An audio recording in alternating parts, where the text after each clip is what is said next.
as fast as they rose, the floods recede.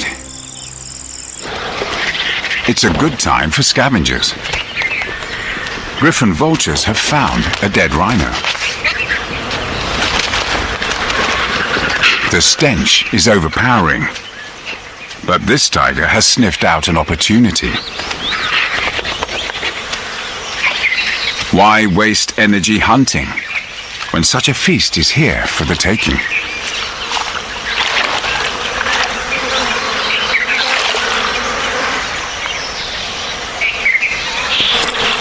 He has strong jaws and a strong stomach.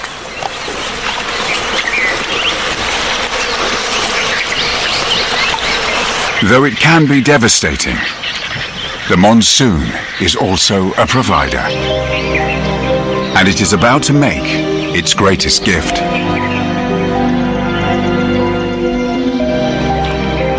As the waters recede, they leave everything coated in fine silt.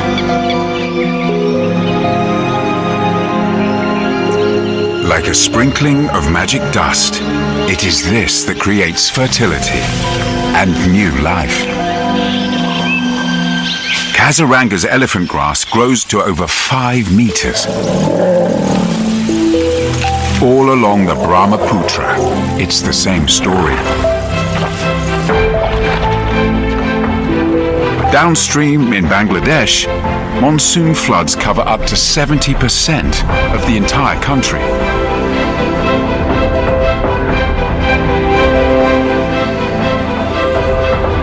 But here, the Brahmaputra joins the Ganges to create some of the most fertile soils on Earth. In places, the silt lies over a kilometer deep.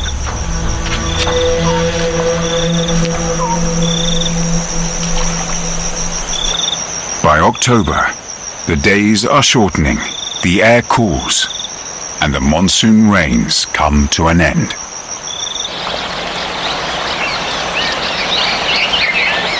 In Cambodia, Tonle Sap Lake is emptying again, and fishermen face 6 months of drought.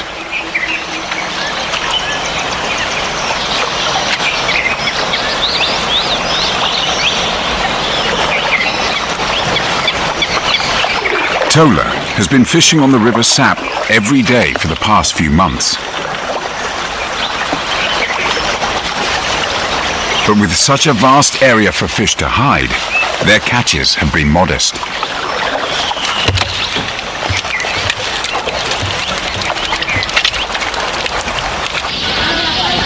He has a growing family to feed through the dry months ahead.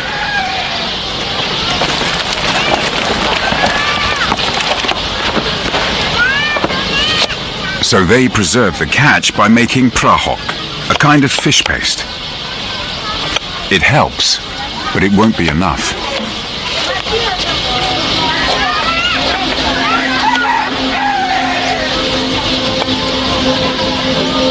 But the monsoon has a final parting gift for those with the ingenuity to grasp it. Falling water levels trigger a mass migration. Millions of fish flee down the Sap River from the shrinking lake. The challenge is how to catch them.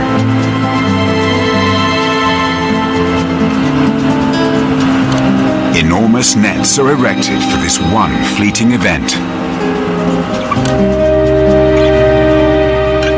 Tola has signed up to join one of the fishing crews. But with many channels, no one knows when or where the fish will run. Each crew gambles on one channel or another.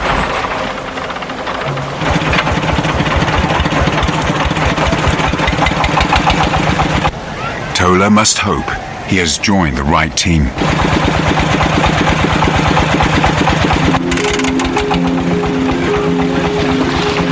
They're about to bring up their first haul. Will it be feast or famine?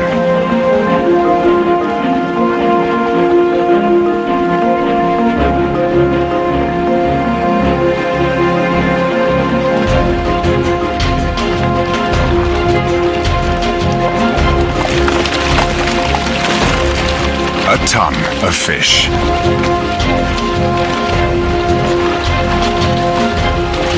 And every hour, another ton is swept into the net. In all, over 30,000 tons of fish are hauled from the Sap River each year. It's the peak catch in the Mekong, the biggest freshwater fishery in the world.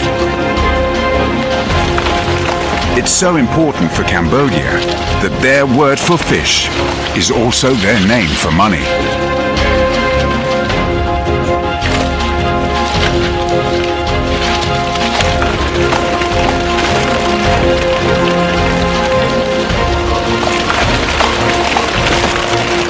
For Tola and his family, the monsoon has finally delivered.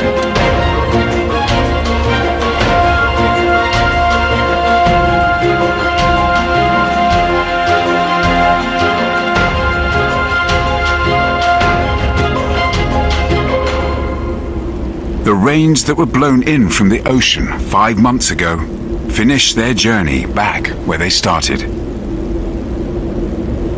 The waters of the Brahmaputra flow into the largest river delta on Earth.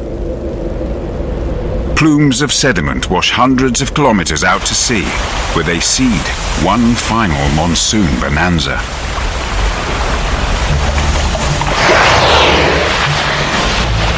Sperm whales. The world's largest toothed predators. They eat squid and fish. Prey that has grown fat in nutrient-rich waters brought by the monsoon.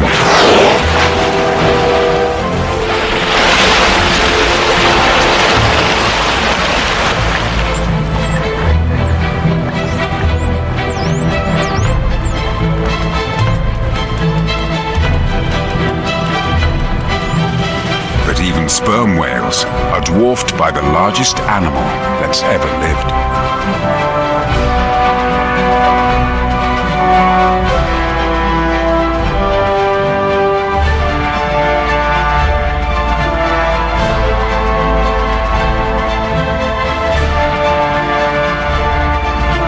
This is the blue whale, and the only place on Earth that they can be seen year-round is here, in the waters around Sri Lanka.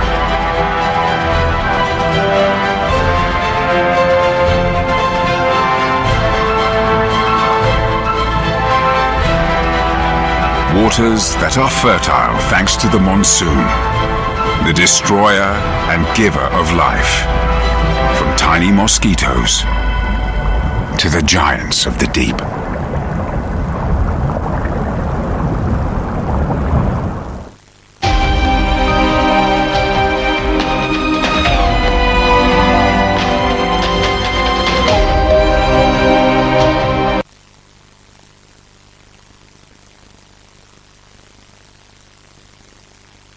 ¡Están de vuelta! Si no es por no seguir, maestro. ¿Solos? Barranquismo, bajar un río por donde no se puede. ¿O por parejas? Ahora vas y lo cascas. ¿Cómo nos reímos? El domingo a las 9:30 en la 2. Televisión Española, ADO y los patrocinadores oficiales con el deporte olímpico español. Competir en unos Juegos Olímpicos. Ser más rápido que nunca. Escaparte en la etapa reina. Y algún día, tocar el cielo.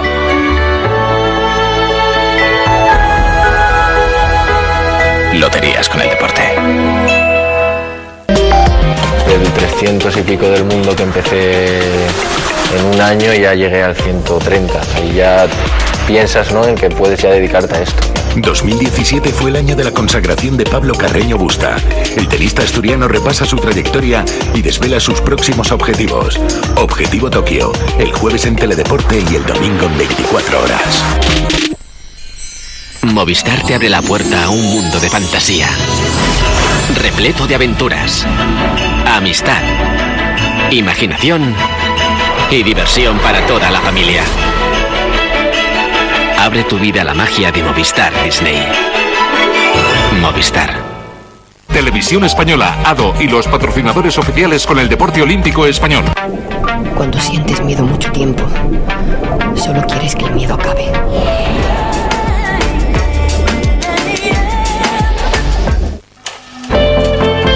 La 2 te sienta bien.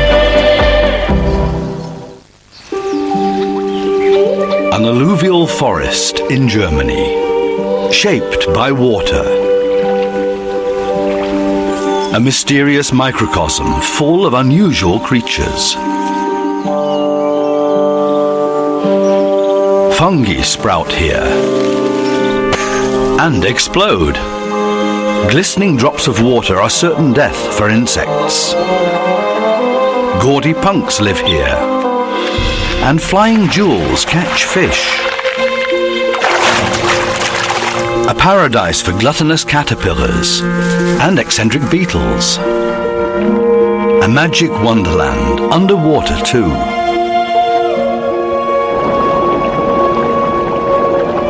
On the border between Germany and France, on the Upper Rhine, the last alluvial forests. These forests are home to predators, offer a stage to squabblers, and also lovers. A habitat between two worlds, an unknown jungle right on our doorstep.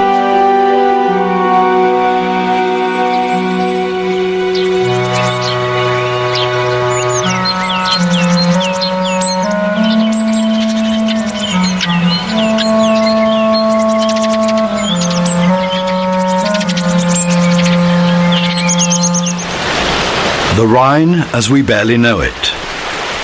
Right after Basel, along the rapids of Istein, the Rhine is already 177 kilometers long, but shallow like a mountain torrent.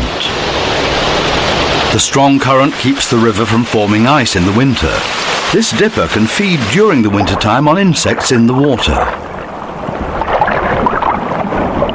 Close by, old arms of the Rhine are frozen solid. This pike has no problem living under the ice.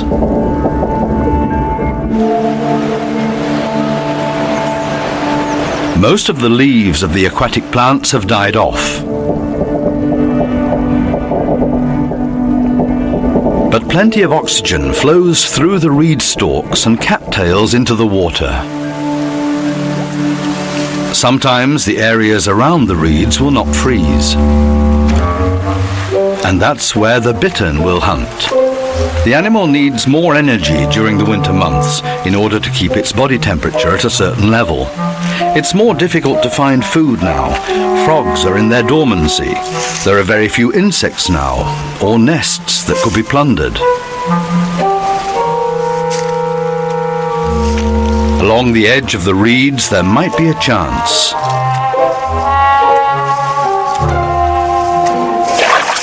The bittern finds a bass that was not paying attention.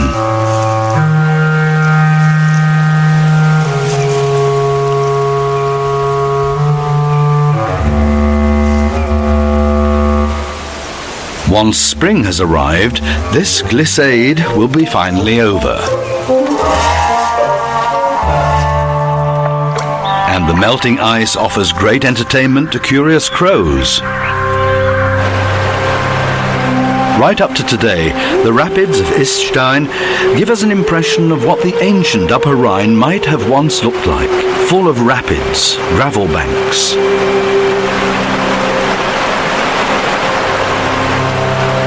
And islands.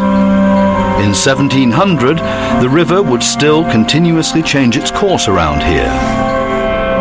For 3 kilometers, it snaked its way over the plain between Basel and Karlsruhe. The alluvial forests along the river banks were continuously flooded back then. Mosquito infestations and malaria were common. During the 19th century, building engineer Johann Gottfried Tuller started to straighten the Rhine to make it easier for ships to navigate the waterway. Many side arms of the